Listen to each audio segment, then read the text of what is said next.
865 दिवस झाल्यानंतरही आरोपींना अटक केली नाही किंवा आरोपी केले नाहीत। या प्रकरणामध्ये सुरुवातीपासूनच राजकीय दबाव या प्रकरणावर ह्याचा तपास लागू नये म्हणून स्थानिक आमदार तत्कालीन पालकमंत्री धनंजय मुंडे साहेबांचा होता। हे सर्व महाराष्ट्राला माहिती आहे की धनंजय मुंडे साहेबांच्या बंगल्यावरूनच हे सगळं प्रकरण थांबलं होतं।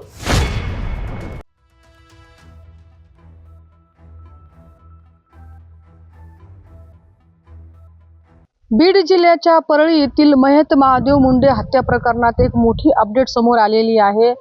तपास यंत्रणा आणि पोलीस प्रशासनाच्या वतीने एक प्रेस नोट जारी करून त्यामध्ये खुलासा करण्यात आलेला आहे। नागरिकांनी या हत्या प्रकरणाच्या अनुषंगाने कोणत्याही अफवावरती विश्वास ठेवू नये असं देखील या प्रेस नोटमध्ये म्हटलेलं आहे। आणि जर कोणी अशा प्रकारच्या अफवा पसरवत असेल तर त्यावरती अतिशय गंभीररित्या कारवाई करण्यात येईल देखील असं म्हटलेलं आहे। मात्र हे म्हणण्यामागचं कारण देखील आपण काही दिवसापूर्वी पाहिलेलं आहे।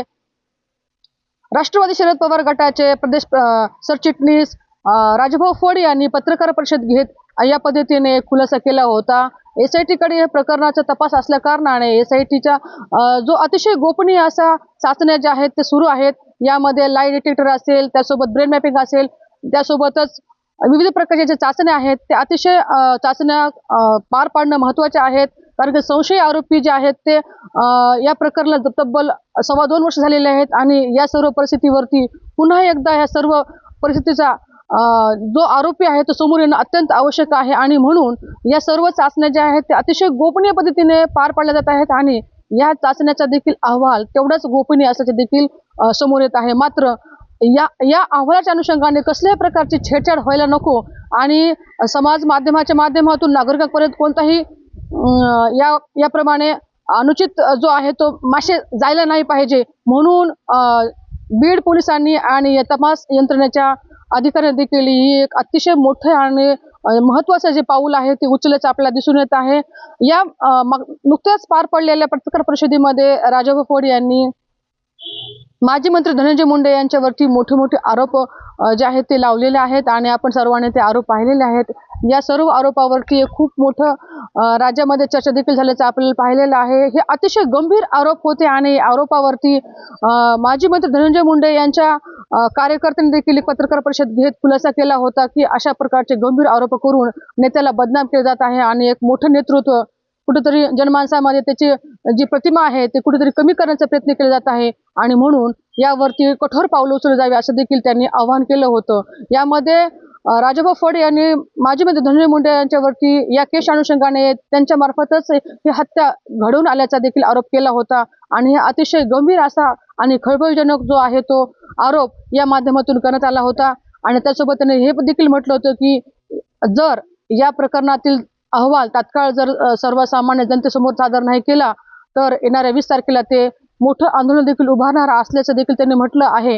आणि त्यासोबत त्यांनी जर SITच्या मार्फत ह्या प्रकरणामध्ये तपास व्यवस्थित होत नसेल तर हे प्रकरण CID कडे देखील हस्तांतरित करण्यात यावं असं देखील त्यांनी पत्रकार परिषद घेत म्हटलं होतं। मात्र यानंतर आता या केसच्या अनुषंगाने पोलीस प्रशासनाने आणि SITच्या अधिकाऱ्याने हा जो निर्णय घेतलेला आहे अतिशय महत्त्वाचा निर्णय घेतला असल्याचं देखील बोललं जात आहे। आणि म्हणून आता जो तपास आलेला आहे तो अंतिम टप्प्यावर आलेला आहे आणि महादेव मुंडे हत्या प्रकरणातील जो आरोपी असेल त्याला या प्रकरणामध्ये त्याचं नाव समोर येणं अत्यंत महत्त्वाचं आहे। त्यानुसारच मग खऱ्या अर्थाने ह्या केसची जी आहे दिशा पुढे जाणार आहे आणि त्या अनुषंगाने खरा आरोपी जेव्हा समोर येईल त्यानुसारच मग हे केसचे प्रकरण जे आहे ते न्यायालयात देखील जाणार आणि त्यानंतर खरंच मग महादेव मुंडे यांच्या कुटुंबाला आणि त्यांना स्वतः या माध्यमातून जो आहे तो न्याय मिळणार आहे। आणि जे कोणी आरोपी असतील त्यांच्या मात्र मुसक्या वळून भविष्यामध्ये असा कोणताही प्रकार व्हायला नको म्हणून देखील हे प्रकरण अतिशय महत्त्वाचं असल्याचं देखील आपण पाहत आहोत। आणि या अनुषंगाने या तपासाचे जे अधिकारी आहेत त्यांनी देखील अतिशय गोपनीय पद्धतीने हा तपास हाताळताना देखील आपण पाहत आलेलो आहोत आणि त्या माध्यमातून आता हा अंतिम टप्पा आल्याचे देखील आपल्याला पाहायला मिळत आहे। काही दिवसांनंतरच जे ह्या प्रकरणातील आरोपी आजतागायत मोकाट आहेत किंवा मोकाट फिरत आहेत त्यांना मात्र आता अंकुश बसणार आहे आणि जे आरोपी आहेत ते सर्वांसमोर येणार आहेत। मात्र तुर्तास तरी पोलीस प्रशासनाने जे प्रेस नोट काढलेली आहे आणि प्रेस नोटच्या माध्यमातून अतिशय कठोर अशी भूमिका समोर घेतलेली आहे ती अतिशय स्तुत्य असल्याचं देखील नागरिकातून बोललं जात आहे आणि नक्कीच या माध्यमातून खऱ्या तपासाला जो आहे तो अर्थ येणार नाही आणि समाज माध्यमाच्या माध्यमातून नागरिकांमध्ये जे दिशाभूल करायचा प्रयत्न केला जात आहे तो देखील कुठेतरी थांबल आणि ज्यांच्यावरती आरोप केले जात आहेत ते माजी मंत्री धनंजय मुंडे यांच्यावर देखील जो आहे आरोप केले जात आहेत ते आरोप असे व्हायला नको आणि त्यांची विनाकारण बदनामी व्हायला नको म्हणून देखील कुठेतरी हा प्रयत्न असावा असं देखील आपल्याला या माध्यमातून दिसून येत आहे. मात्र प्रत्येकाला वाटतं की या प्रकरणामध्ये जे आरोपी आहेत समोर सिद्ध व्हावेत आणि खरंच जे आरोपी आहेत त्यांनाच सजा व्हायला अत्यंत आवश्यक असं देखील या माध्यमातून मिळत आहे.